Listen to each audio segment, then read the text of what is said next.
Good morning, नमस्कार। आप सभी का ग्रेविटी पॉइंट ऑफिशियल चैनल में स्वागत है। मैं सुरेश धरदुबे मानचित्र द्वारा विश्व के भूगोल की सीरीज के अंतर्गत यूरोपियन महाद्वीप के राजनीतिक परिप्रेक्ष्य को लेकर के उपस्थित हूं। चैनल को सब्सक्राइब, लाइक एवं शेयर करने के लिए आप सभी का धन्यवाद। यदि आपने अभी तक चैनल को सब्सक्राइब नहीं किया तो चैनल को सब्सक्राइब करें, लाइक करें एवं प्रमोट करें, जिससे प्रत्येक वीडियो का नोटिफिकेशन आप लोगों तक समय समय पर उपलब्ध हो सके। प्रत्येक वीडियो का PDF मटेरियल भी टेलीग्राम चैनल पर उपलब्ध है, आप उसे वहां से डाउनलोड करें। इसका लिंक नीचे कमेंट बॉक्स में दिया गया है।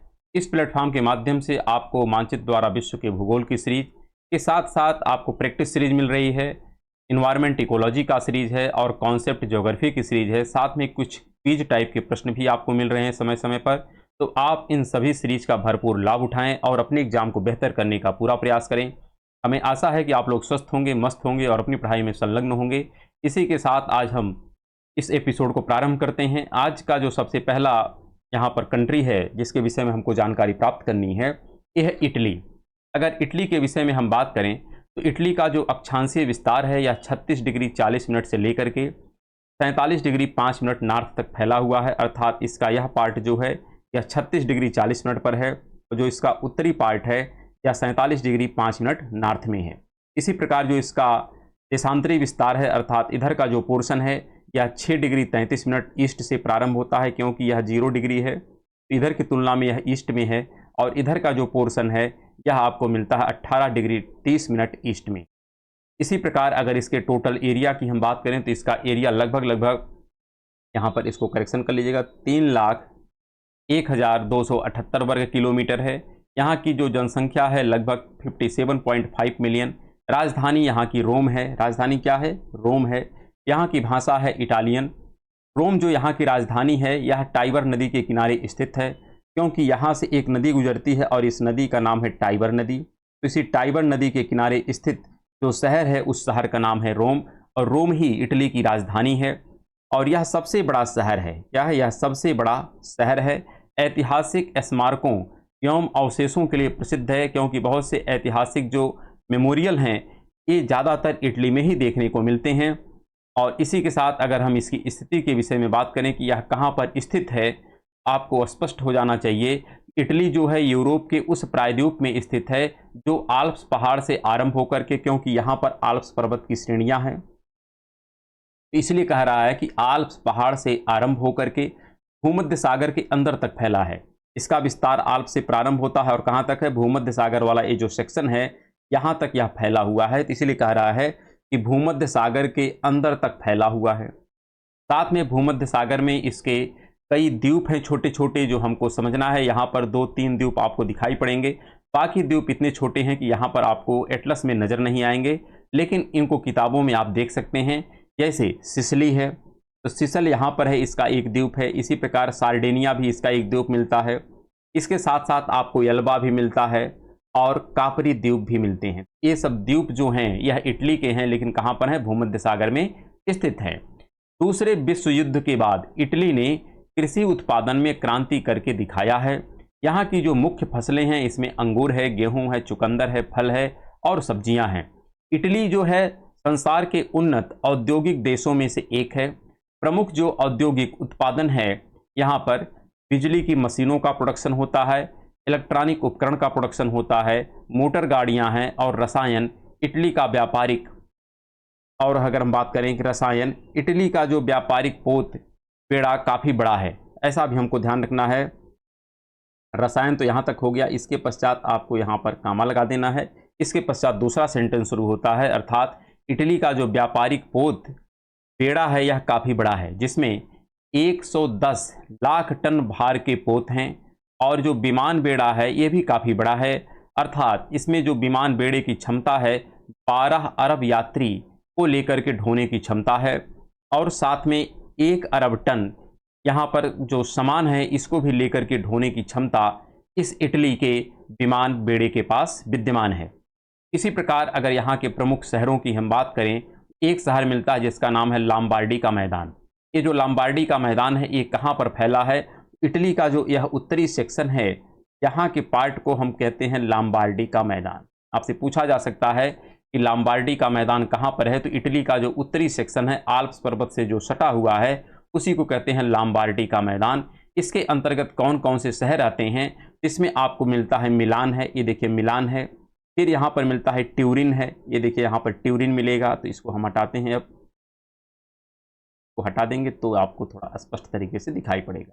यहाँ पर मिलान है, फिर ट्यूरिन है, इसके पश्चात हम आपको दिखाते हैं यहाँ पर जेनोवा है, जेनेवा नहीं जिनेवा है, इसके पश्चात आप वेनिस देखिए यहाँ पर है। तो ये जो अर्थात यही जो सेक्शन है यहाँ पर ध्यान रखिएगा, यही हमारा क्या कहलाता है, यही लोम्बार्डी का मैदान है। साथ में अगर हम बात करें मिलान के विषय में, जो इसका प्रमुख औद्योगिक नगर है, यह पो नदी के किनारे स्थित है, क्योंकि यहाँ से जो रिवर गुजरती है इस रिवर का नाम है पो। तो पो नदी के किनारे स्थित आपका मिलान शहर है, और इसे हम इटली का मैनचेस्टर के नाम से जानते हैं। इटली का मैनचेस्टर किसे कहते हैं, तो इसे मिलान नगर को कहते हैं। वस्त्र उद्योग, विशेष रूप से रेशम वस्त्र एवं इंजीनियरिंग उद्योग के लिए यह प्रसिद्ध नगर है। इसी प्रकार अगर हम ट्यूरिन की बात करें, ये जो ट्यूरिन यहाँ पर है, ट्यूरिन जो है यह इटली का डेट्रायट कहा जाता है, और यहाँ पर रेल के डिब्बे, गाड़ियाँ और वायुयान के निर्माण के केंद्र स्थित हैं। इस प्रकार से मिलान, ट्यूरिन और लॉम्बार्डी के मैदान के विषय में हमको जानकारी स्पष्ट होनी चाहिए। यहाँ पर अगर जेनेवा के विषय में हम बात करें, जेनेवा जो है यह, आप देखिए यहाँ पर जेनेवा है, इसके विषय में लिखा है कि लिंगुरियन सागर भूमध्य सागर के तट पर अवस्थित यह इटली का महत्वपूर्ण पत्तन है। क्या है, ये देखिए ये जो पार्ट है ये पत्तन है, इस पत्तन का नाम क्या है, जेनेवा। और किस सागर में स्थित है, तो भूमध्य सागर तो एक बड़ा पार्ट है, और उसी का एक छोटा सेक्शन है यहाँ पर, ये देखिए इसका नाम है लिंगुरियन सी। तो इसलिए लिखा गया है कि जो लिंगुरियन सागर है, जो भूमध्य सागर में स्थित है, के तट पर स्थित इटली का एक महत्वपूर्ण पत्तन है, बंदरगाह है। इसी प्रकार जो वेनिस नगर है, जो यहाँ पर देखिए इस तट पर स्थित है यहाँ पर, तो यह एड्रियाटिक सागर के तट पर अवस्थित है। यहाँ पर जो सागर है, इस सागर का क्या नाम है, तो इसका नाम है एड्रियाटिक सी। इधर एड्रियाटिक सी है और इधर लिंगुरियन सी है। एड्रियाटिक तट पर स्थित है वेनिस नगर, और यहाँ पर नौका निर्माण उद्योग जो काफ़ी पहले से स्थापित है, काफ़ी ज़्यादा प्रसिद्ध है।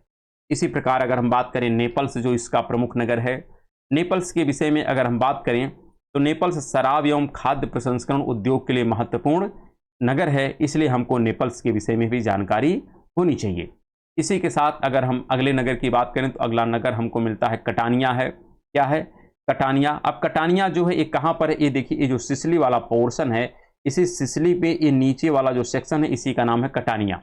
तो सिसिली द्वीप पर अवस्थित शहर है। यहाँ की लौह इस्पात एवं मेट्रो रसायन उद्योग महत्वपूर्ण है। इसी प्रकार यहाँ पर ये देखिए ये सार्डिनिया है, तो सार्डिनिया के विषय में भी स्पष्ट हो जाए कि भूमध्य सागर में अवस्थित इटली के अंतर्गत आने वाला एक महत्वपूर्ण यह द्वीप है, कौन, सार्डिनिया। तो यहाँ पर अगला जो राष्ट्र है इसका नाम है वेटिकन सिटी। वेटिकन सिटी जो है यह काफ़ी इंटरेस्टिंग एक राष्ट्र है, अर्थात इसका जो एरिया है बहुत कम है, 0.4 अर्थात 400 मीटर है। यहाँ की जो टोटल पॉपुलेशन है यह लगभग 1000 के आसपास है। यहाँ की जो राजधानी है वेटिकन की, वो वेटिकन सिटी है। यहाँ की जो भाषा है यह लैटिन और इटालियन है, तथा यहाँ पर सभी भाषाएं मान्य हैं। वेटिकन सिटी पोप का नगर है, ऐसा हमको जानना चाहिए। और अक्सर पोप के विषय में हम लोग पढ़ते हैं, तो जो पोप रहता है यह वेटिकन सिटी में ही स्थित रोम के अंदर जो शहर है वहीं पर रहता है, और एक स्वतंत्र संप्रभुता संपन्न राज्य है, अर्थात यह एक स्वतंत्र राष्ट्र है, इस पर किसी का आधिपत्य नहीं है। इसमें सेंट पीटर की कैथेड्रल, वेटिकन महल और म्यूजियम, वेटिकन उद्यान तथा पड़ोसी इमारतें शामिल हैं। यह जो चारों ओर इटली से घिरा हुआ है, क्योंकि ये जो वेटिकन सिटी है, आप देखिए ये वेटिकन सिटी है और यहाँ पर आपको मिलता है ये है रोम। तो रोम के अंदर ही आपको मिलता है यह एक राष्ट्र जिसका नाम है वेटिकन सिटी। किसके अंदर मिलता है, रोम के अंदर मिलता है। तो इसलिए लिखा गया है कि यह चारों ओर इटली से, किससे, इटली से घिरी हुई है, और रोम की शहरी सीमा के अंदर स्थित है, क्योंकि जो इसकी राजधानी है उसी के अंदर एक नया मतलब एक अलग राष्ट्र है जिसका नाम है वेटिकन सिटी, और यहीं पर पोप रहता है, इसलिए इसके विषय में हमको जानकारी होनी चाहिए। यहाँ पर जो अगला महत्वपूर्ण राष्ट्र और बड़ा राष्ट्र है उसका नाम है जर्मनी। जर्मनी के विषय में अगर हम बात करें, यहाँ का जो टोटल एरिया है ये है 3,57,020 वर्ग किलोमीटर। यहाँ की जो पॉपुलेशन है लगभग 82 मिलियन है। यहाँ की राजधानी जो है बर्लिन है। राजधानी क्या है? बर्लिन, ये बर्लिन है। ये आपका पूरा जर्मनी है। और इसी के साथ अगर हम देखें यहाँ की जो भाषा है यह जर्मन है। 1871 से अनेक प्रांतों का यह संयुक्त देश रहा है और द्वितीय विश्व युद्ध से, अर्थात द्वितीय विश्व युद्ध जो 1945 की घटना है, तब से लेकर के 1990 तक यह जो राष्ट्र था यह दो भागों में बटा हुआ था। एक पूर्वी जर्मनी था और एक पश्चिमी जर्मनी था। लेकिन 1990 अर्थात जब यूएसएसआर का विघटन हुआ, उसी के पश्चात देखा जाए या उसी के दौरान देखा जाए तो इस जर्मनी का क्या हुआ? एकीकरण हुआ है। और कब हुआ है? तो 3 अक्टूबर 1990 को जर्मनी का क्या हुआ? एकीकरण हुआ। अर्थात जो अतीत में दो जर्मनी था यह मिलकर के एक हो गया। इसी प्रकार जो यहाँ की राजधानी बर्लिन है, अगर इसके विषय में हम जानकारी प्राप्त करें तो जर्मनी की राजधानी है बर्लिन, जो किस नदी के तट पर स्थित है? तो यहाँ से गुजरती है एक नदी जिसका नाम है एल्बे नदी। क्या नाम है? एल्बे।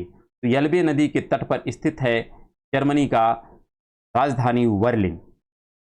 साथ में अगर हम बात करें कि महत्वपूर्ण पत्तन एवं जर्मनी का सबसे बड़ा शहर है, यह पत्तन नगर है। क्या है? यह एक पत्तन नगर है। पत्तन इसलिए हो जाता है क्योंकि एल्बे नदी के तट पर है, तो एल्बे नदी के माध्यम से जो पोत है वो बर्लिन तक पहुंच जाते हैं। साथ में अगर हम बात करें, बृहद रेल केंद्र है एवं इलेक्ट्रॉनिक सामान, फर्नियर तथा अलंकृत सामानों के निर्माण के लिए यह प्रसिद्ध है। तो इस प्रकार से हम बर्लिन के विषय में जानकारी प्राप्त करते हैं। इसके पश्चात जो सबसे प्रमुख नगर है उसका नाम है एसन। अगर एसन के विषय में हम जानकारी प्राप्त करें तो यहाँ पर ये देखिए, ये है एसन। ये जो मानचित्र आपके सामने हमने रखा है यह एटलस का ही कट है, इसलिए आपको एटलस को देख करके ही इन सभी स्थानों को लोकेट करते हुए चलना है। हम आपसे एक ही रिक्वेस्ट बार बार करते हैं कि आप एटलस को अवश्य देखें। बगैर एटलस के यदि आप विश्व मानचित्र पढ़ रहे हैं तो फिर आपको अच्छी जानकारी प्राप्त नहीं हो सकती। इसलिए आप एटलस को हमेशा अपने साथ रखें और एटलस के बगैर आप कोई भी, वैसे पूरी ज्योग्राफी बगैर एटलस के नहीं पढ़नी चाहिए, इसलिए एटलस अवश्य आप देखें। यहाँ पर अगर हम एसन के विषय में बात करें तो एसन रूर घाटी के कोयला क्षेत्र में अवस्थित शहर है। कहाँ पर है? रूर घाटी में अवस्थित कोयला, मतलब रूर घाटी के कोयला क्षेत्र में अवस्थित एक शहर है, क्योंकि रूर जो क्षेत्र है वो यहीं पर है। और बहुत बड़ा लौह इस्पात कारखाना भी यहाँ पर स्थित है, क्योंकि लौह इस्पात कारखाना के लिए अत्यधिक मात्रा में कोयला चाहिए और साथ में इस्पात के लिए हमको रॉ मटेरियल चाहिए। इसी प्रकार जो अगला हमको नगर मिलता है ये है वुप्पर्टल क्रीफील्ड। यह महत्वपूर्ण वस्त्र उद्योग के लिए स्थापित है। इसी प्रकार जो फ्रैंकफर्ट है यह राइन नदी के तट पर स्थित एक प्रमुख नगर है। अब फ्रैंकफर्ट के विषय में भी हमको जानकारी होनी चाहिए। यहाँ पर अगर हम बात करें फ्रैंकफर्ट की तो यहाँ पर ये देखिए, ये मिलता है फ्रैंकफर्ट, ये फ्रैंकफर्ट। और किस नदी के तट पर स्थित है यह भी हमको स्पष्ट होना चाहिए। यहाँ से जो नदी गुजरती है इसका नाम है, ये देखिए नीचे साथी जो है राइन नदी। कौन है? राइन नदी है। तो राइन नदी के तट पर स्थित है फ्रैंकफर्ट और इसकी अवस्थिति महत्वपूर्ण इसलिए है क्योंकि सागर की ओर जाने वाले हर जहाज राइन नदी से होकर के गुजरते हैं। तो जब राइन नदी से होकर के हर जहाज गुजरेंगे तो फ्रैंकफर्ट से होकर के अवश्य गुजरेंगे। यह रेल इंजीनियरिंग केंद्र के रूप में प्रसिद्ध है। साथ में यहाँ बिजली इंजीनियरिंग, गाड़ियों और रासायनिक उद्योगों का भी विकास हुआ है। कहाँ पर? फ्रैंकफर्ट में। साथ में अगर हम बात करें कोलोन नगर की तो कोलोन नगर जो है यही देखिए एसन के जस्ट नीचे यहाँ पर ये मिलता है कोलोन। ये है कोलोन। मोटर वाहन, इत्र और रसायन का निर्माण केंद्र है। साथ में अगर हम बात करें मेंज की तो मेंज जो है यह भी एक प्रमुख नगर है जहां पर चमड़े, शराब और इंजीनियरिंग उद्योग के लिए महत्वपूर्ण है। इसी प्रकार अगर हम म्यूनिख की बात करें तो म्यूनिख भी काफ़ी ज़्यादा महत्वपूर्ण एक नगर है। और म्यूनिख के विषय में इसलिए हमको ध्यान रखना है क्योंकि म्यूनिख जो है ये कहाँ पर है? बवारियन उच्च भूमि पर अवस्थित एक महत्वपूर्ण कला एवं संस्कृति का केंद्र है। और यहाँ पर बियर, वाद्य यंत्र एवं फोटोग्राफी यंत्रों का निर्माण होता है। तो म्यूनिख आप यहाँ पर नीचे की तरफ लोकेट कर सकते हैं, यहाँ पर है म्यूनिख। इसी प्रकार अगर हम स्टटगार्ट की बात करें, किसकी बात करें? स्टटगार्ट की। तो स्टटगार्ट जो है यहाँ वाहन, फिर चक्षुषीय एवं सर्जिकल यंत्र यहाँ पर पाए जाते हैं। ऑप्टिकल मतलब आंख से संबंधित, जिसके हम मतलब चश्मे उसमें की बात करते हैं, अर्थात जो ग्लास की मैन्युफैक्चरिंग होती है उसका यह प्रमुख केंद्र है। सर्जिकल इक्विपमेंट भी यहाँ पाए जाते हैं। वाहनों के पुर्जे हैं एवं घड़ियों का उत्पादन यहाँ पर होता है। बेंज जो गाड़ियां हैं अर्थात मर्सिडीज की जो बेंज ब्रांड है वो यहाँ का प्रमुख ब्रांड है, इसलिए इसको हमको ध्यान में रखना है। तो यह किसके विषय में है? यह स्टटगार्ट के विषय में है, जो इसके थोड़ा सा ऊपर यहाँ पर मिलता है। इसी प्रकार अगर हम अगले नगर की बात करें, अगला नगर मिलता है जिसका नाम है हैनोवर। क्या नाम है? हैनोवर। हैनोवर जो नगर है यह धातु एवं रसायन उद्योग के लिए प्रसिद्ध है। तो हमको हैनोवर के विषय में भी ध्यान रखना है कि हैनोवर किस लिए जाना जाता है, तो यह धातु एवं रसायन उद्योग के लिए जाना जाता है। इसी प्रकार लीपजीग है, ये जो लीपजीग है ये देखिए यहाँ पर है। देखिए प्रत्येक स्थान को हम लोकेट इसलिए नहीं कर पा रहे हैं क्योंकि बहुत से स्थान ऐसे हैं कि जो एटलस में नहीं दिए गए हैं लेकिन पुस्तकों में लिखित तौर पर मिलते हैं। ऐसे स्थानों को हम एटलस पे लोकेट नहीं कर पा रहे हैं क्योंकि इनका यहाँ पर स्पेस दिया नहीं गया है, क्योंकि एटलस एक लिमिटेड दायरा होता है और इस लिमिटेड दायरे में सभी कह सकते हैं स्थान को दिखा पाना थोड़ा कठिन कार्य होता है, इसलिए यहाँ पर सीमाएं हैं। लेकिन फिर भी पुस्तकों में जो लिखा गया है कॉन्सेप्ट, उस कॉन्सेप्ट को हमको पढ़ना है। तो जो यहाँ पर मिल रहा है उसको यहाँ पर हम दिखाने का प्रयास कर रहे हैं और जो नहीं है उसके विषय में केवल हम बस नॉर्मली एलोबरेट कर रहे हैं। यहाँ पर अगर हम लीपजिग के विषय में बात करें तो यह लीपजिग जो है ये एल्बे नदी के तट पर स्थित है, क्योंकि यहाँ से जो ये नदी आ रही है इस नदी का नाम है एल्बे नदी। इसी एल्बे नदी के तट पर स्थित आपका लीपजिग है और यह एक महत्वपूर्ण प्राचीन शहर है। यहाँ पर ऑप्टिकल इक्विपमेंट अर्थात आंख के जो लेंस बनाए जाते हैं के निर्माण के लिए प्रसिद्ध है। महत्वपूर्ण रेल सड़क संगम स्थान एवं कृषि आधारित उद्योगों का यह प्रमुख केंद्र है। इसी प्रकार जो जेना नगर है यहाँ फोटोग्राफी यंत्रों का निर्माण होता है। इसी प्रकार एक मिलता है चेमरिड्ज है। क्या है? चेमरिड्ज है। चेमरिड्ज जो है यह पूर्व में कार्ल मार्क्स स्टड के नाम से प्रसिद्ध है। किसके नाम से प्रसिद्ध है? पूर्व में कार्ल मार्क्स स्टाड के नाम से प्रसिद्ध है लौह इस्पात उद्योग के लिए। और अगर हम अगले नगर की बात करें तो अगला नगर हमको मिलता है ड्रेसडेन। क्या है? ड्रेसडेन। ये जो ड्रेसडेन है यह एल्बे नदी के तट पर स्थित है और जर्मनी का एक प्राचीन शहर है। चीनी मिट्टी की वस्तुओं के लिए प्रसिद्ध है। अब आपको ध्यान रखना है एल्बे नदी के तट पर स्थित है। कहाँ पर? एल्बे नदी के तट पर, जहाँ पर ए लेपजीग है, इसी लेपजीग के नीचे, इसी लेपजीग के नीचे जो दूसरा यहाँ पर नगर है इसका नाम है ड्रेसडेन। क्या नाम है? ड्रेसडेन। और लेपजीग यहाँ पर देखिए दोनों लिखे हुए हैं। तो यह एक चीनी मिट्टी की वस्तुओं के लिए प्रसिद्ध है। इसी प्रकार जर्मनी के अन्य जो शहर हैं जिसमें हमको देखने को मिलता है बिंजेन। क्या मिलता है? बिंजेन। ये बिंजेन जो है यह राइन नदी अपने घाटी में प्रवेश करती है ठीक उसके मुहाने पर, अर्थात जब राइन नदी इधर से आती है तो यह आते ही जैसे यह भंस घाटी में प्रवेश करती है, क्योंकि एक तरफ जो पर्वत है इसका नाम है ब्लैक माउंटेन। क्या नाम है? Black mountain. और एक तरफ जो है इसका नाम है वासजेस। क्या नाम है? वासजेस। वासजेस जो है फ्रांस की तरफ है और ब्लैक इधर है, और यहीं बीच में है आपकी एक भ्रंश घाटी। और इसी भ्रंश घाटी में जब राइन नदी जहां प्रवेश करती है वहीं पर एक नगर है जिस नगर का नाम है बिंजेन। क्या नाम है? बिंजेन। तो आपको यह जो लोकेशन है यह आप फिजिकल जो मैप है उसके सहारे देखेंगे तो फिजिकल में आपको वासजेस और ब्लैक माउंटेन दोनों मिलेगा, और वहीं पर आपको यह एक स्थान जो इसका नाम है बेंजेन भी देखने को मिलता है। साथ में अगर हम बॉन की बात करें, किसकी बात करें? यहाँ पर देखिए, अब हमको पढ़ने में थोड़ी असुविधा हो सकती है हिंदी में, क्योंकि ज़्यादातर एटलस इंग्लिश में ही, बस हिंदी में अगर ट्रांसलेशन किया जाता थोड़ा उसका अर्थ बदल जाता। जैसे बॉन, हम लोग बान पढ़ते हैं, बान है जर्मनी में, देखिए बान, बान। तो यह यहाँ पर लिखा है बॉन, तो इसका तात्पर्य वही बॉन की बात कर रहा है। यह राइन नदी अपनी घाटी को छोड़ती है। जब राइन नदी इधर से निकलती है तो यह ऐसे होते हुए जब इधर से ऐसे गुजरती है तो यहाँ पर क्या करती है, घाटी से यह बाहर आ जाती है, क्योंकि यहाँ से यहाँ तक का घाटी का सेक्शन होता है। तो इस आधार पर कह रहा है कि जहाँ राइन नदी अपनी घाटी को छोड़ती है वहाँ यह शहर अवस्थित है। पूर्वतम जर्मनी के संघीय गणतंत्र की राजधानी एवं वर्तमान में शैक्षिक एवं औद्योगिक केंद्र के रूप में यह जाना जाता है। वान के विषय में आप लोग जब विश्व इतिहास के विषय में पढ़ेंगे तो वहाँ पर इसके विषय में बहुत जानकारी प्राप्त की जाती है, तो आप उसको जब अगर कभी आवश्यकता पड़ेगी तो पढ़िएगा, नहीं तो अभी तो भूगोल की हम लोग चर्चा कर रहे हैं।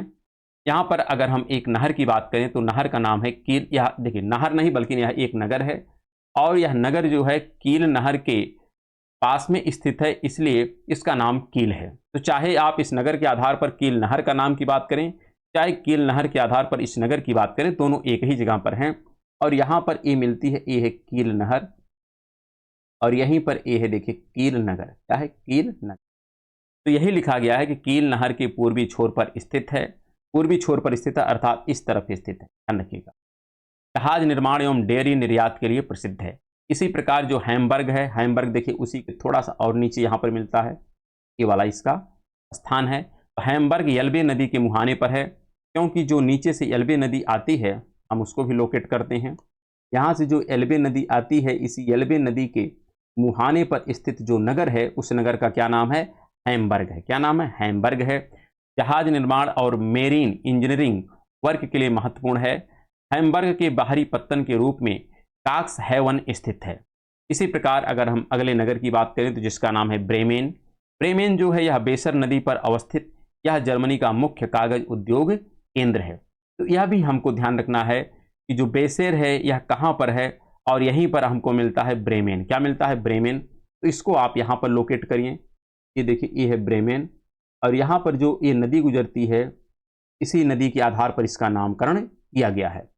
फिर आगे हम बात करते हैं जो रास्टाक है। ये रास्टाक जो है यह बाल्टिक तट पर स्थित एक महत्वपूर्ण पत्तन है, अर्थात यहाँ पर ये है बाल्टिक सी है, और इसी बाल्टिक सी के तट पर स्थित जो नगर है, इस नगर का नाम यहाँ पर आपको मिलता है रास्टाक। क्या नाम है? रास्टाक।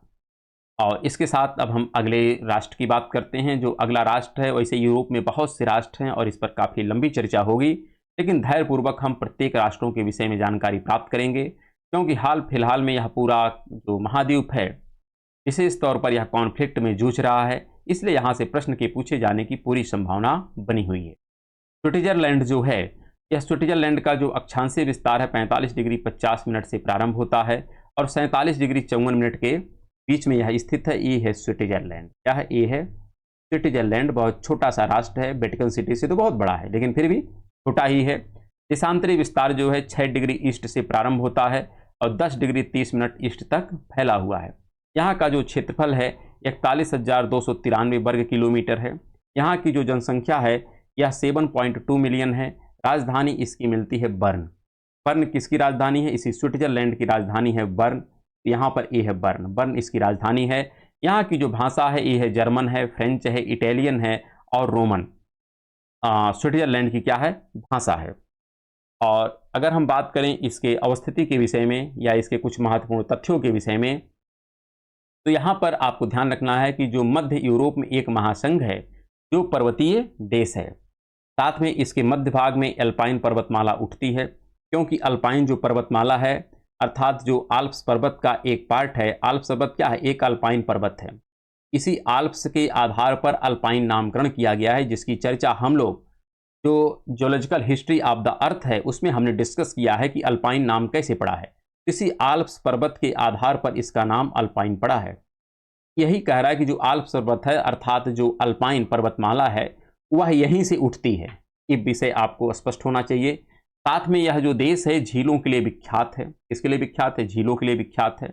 यहाँ मुख्य जोर पशु संवर्धन और दुग्ध उत्पादन पर दिया जाता है, अर्थात यहाँ का मुख्य व्यवसाय जो है पशु संवर्धन एवं दुग्ध उत्पादन है।